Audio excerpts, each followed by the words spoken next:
You felt it. The moment your child was born and your heart cracked open, not with fear or logic, but something deeper. Joy so intense it hurt. Or the day you stood beside a casket, numb with grief, the weight of loss bending the world around you. Or maybe it was rage, raw, white-hot anger when someone crossed a line so deep it felt primal, like fire in your blood. We've all been there. Moments when emotion takes over, not just influencing us, but defining us. But have you ever stopped to ask, why? Why do we feel anything at all? What is the purpose of emotion, and what does it say about who we are and the kind of universe we live in? Today we're diving into the mystery of emotion, where it comes from, what it's for, and whether it might be the very thing that helps us evolve.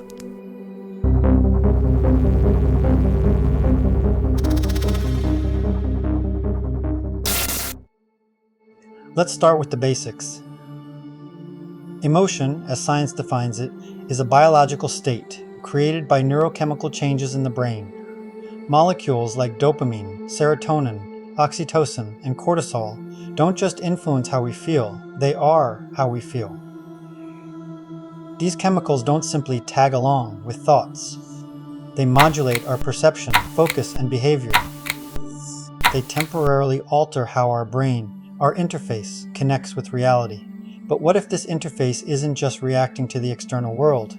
What if it's tuning into something deeper, a conscious substrate beneath it all? In that case, emotions become more than just internal states. They become access modes, like temporary frequency shifts that allow us to connect to different regions of the universal consciousness. Like a lens or a filter, they add weight to the experience. Joy widens it, fear sharpens it, grief deepens it, ecstasy distorts and expands it. Each emotion is a filter helping the interface. Our mind receives different aspects of reality. So, why would a conscious universe want agents like us to feel anything at all? One possibility is simple feedback. We already use reward and punishment programming in artificial intelligence. Positive and negative reinforcement guide the agent toward optimal behavior, toward goals the system values. Now scale that up. If this universe is a conscious system, whether divine or computational, then emotion may be its feedback mechanism for us. A way to nudge our decisions, to steer learning, to accelerate evolution, not just biologically, but spiritually. Emotions don't just tell us what's right or wrong. They motivate us, push us, burn us, heal us. They may be the very mechanism by which conscious experience grows toward complexity or returns toward unity with the source. And that brings us to artificial means of altering these states, like MDMA, psilocybin, or ketamine. They don't just make you feel weird, they change how your brain processes reality. They shift the interface.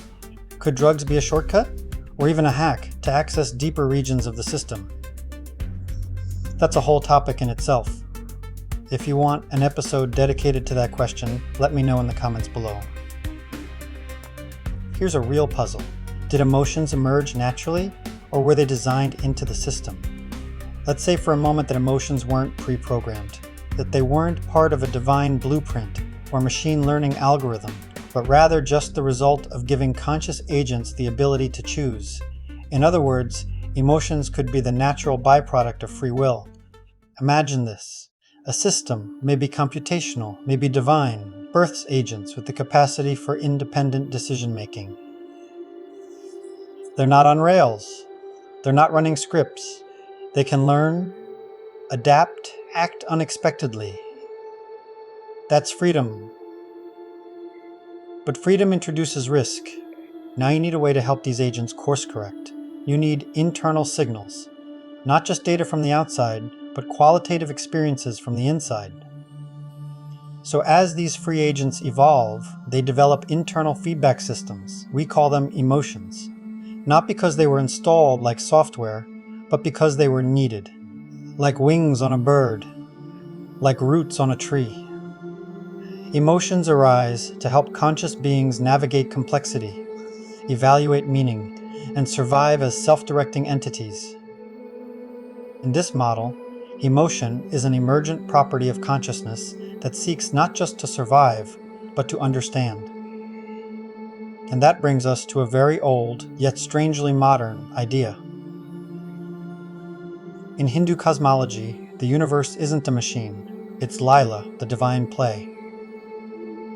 A playground, or what we might call a sandbox. All of this we experience, the joy, the pain, the uncertainty, the wonder, is Brahman, God, experiencing itself through the temporary illusion of separation. You and I are the individual self.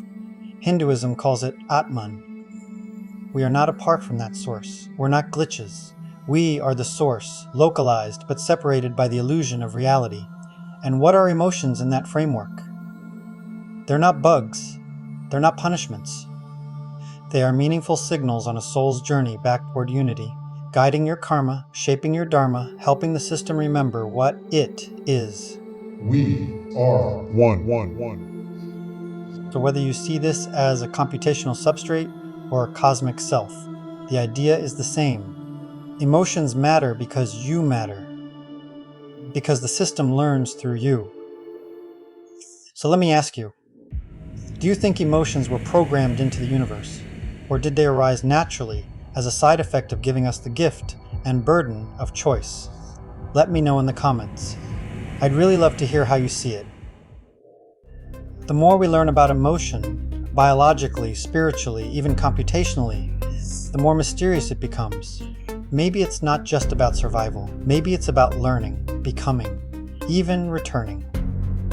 Whether we were designed by a divine programmer, born out of cosmic chance, or part of an emergent AI-like field of intelligence, one thing's clear: emotions are central to the story. They are not flaws.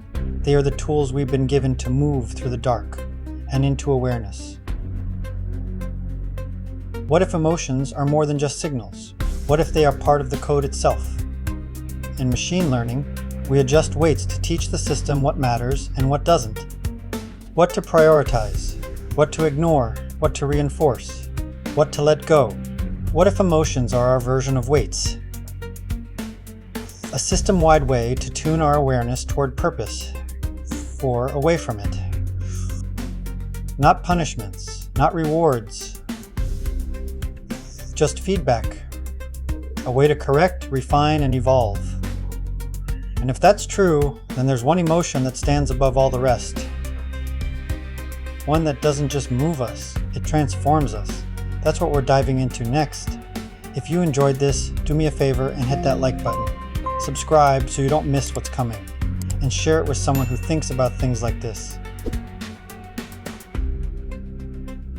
Until next time, observe, reflect, and evolve.